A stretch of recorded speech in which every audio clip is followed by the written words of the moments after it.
girl do you know where she says no when she means it, and where she says no where she does not mean it, right? Hi, my name is Katyusha. Psychology of sexuality, arousal non-concordance. A very complex subject today. If you are new here, please subscribe, like, hit that notification bell, and let's dive in.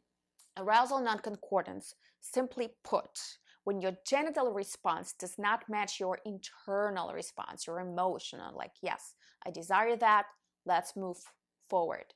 For example, when you wake up in the morning and all you are thinking about is your meeting with your boss, but you have an erection. You actually don't want to have sex right now, but your genitals seems like they do. So non-concordance, arousal non-concordance. Or when you're having sex with your wife, let's say, and she seems really into it, but when you get to her vagina, it's dry. So you take it personally, you get offended, and you think that she's lying to you. She wants you to feel better, but really she doesn't desire you, or that is not true. She might very well be desiring you, but her vagina is not ready yet. Arousal non-concordance. There's a few examples. I'll give you more as we go on. So science has been on this topic for over 30 years now.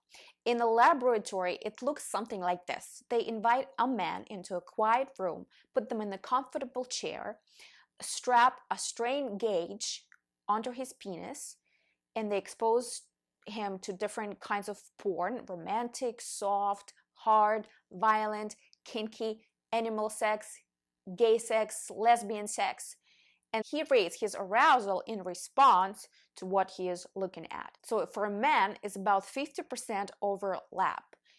What they find actually arousing, they want it, they feel turned on, in the correlation with their genitals, 50% overlap.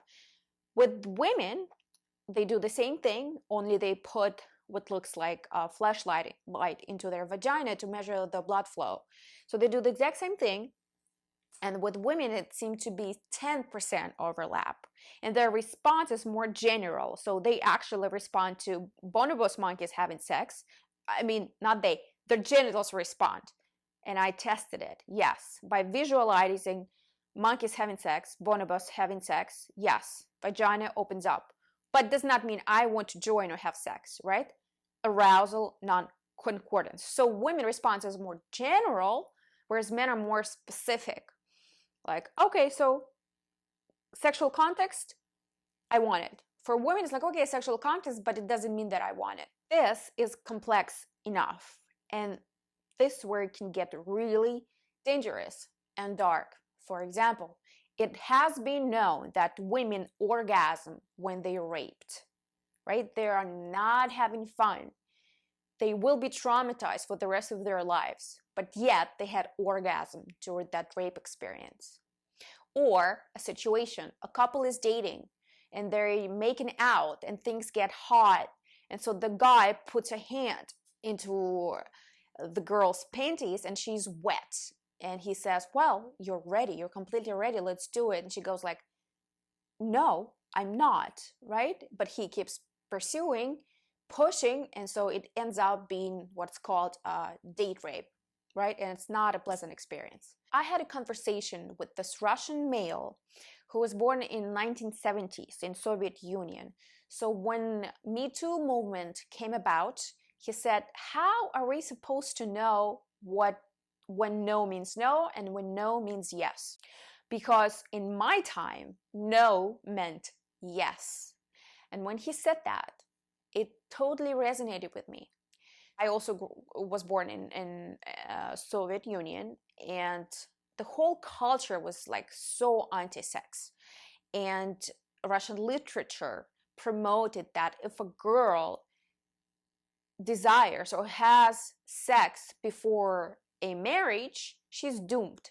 She literally commits a suicide by the end of the novel. She's completely ostracized from the society and then throws herself off the cliff. When I started having my first sexual feelings, I didn't know what it was, but the whole body felt on fire. I was about 10, 9, 10. I started recognizing, oh, this is it. No, it's dangerous. No. So I linked that desire of wanting sex and no together. And by the way, they did this another experiment in a laboratory with the rats. So they took these young adolescent rats and they sprayed them with lemons when they started having their first sexual impulses. And so later on, when they were ready to copulate, they exposed them to female rats who were sprayed with lemons and who were not sprayed with lemons. So those rats, they went for the rats who were sprayed with lemons, right? So lemons and sexual desire was linked together, so they went for the rats who smelled like lemons. Now I know if I need to get myself aroused, I can go to the fantasy during self-pleasure, for example, right? My body works like this. My brain and my emotional response and my genitals correspond with each other because somehow in arousal that's linked together. But this is where it gets so dangerous, because I have been also sexually violated more than once, raped, and I was really saying no. I was really saying no then, and it was not pleasant and it was not arousing at all. So for you gentlemen, for you men, I see how it is so confusing, because how the hell do you know where she says no when she means it and where she says no where she does not mean it, right? So at this point in our society, we need to have this big conversation about it. Listen to her. When there's a no, there is a no, unless you have a certain set of rules where it's allowed. And by the way, there are definitely physical signs to know when a woman is really ready to accept you, to want to have sex with you. The video is right here.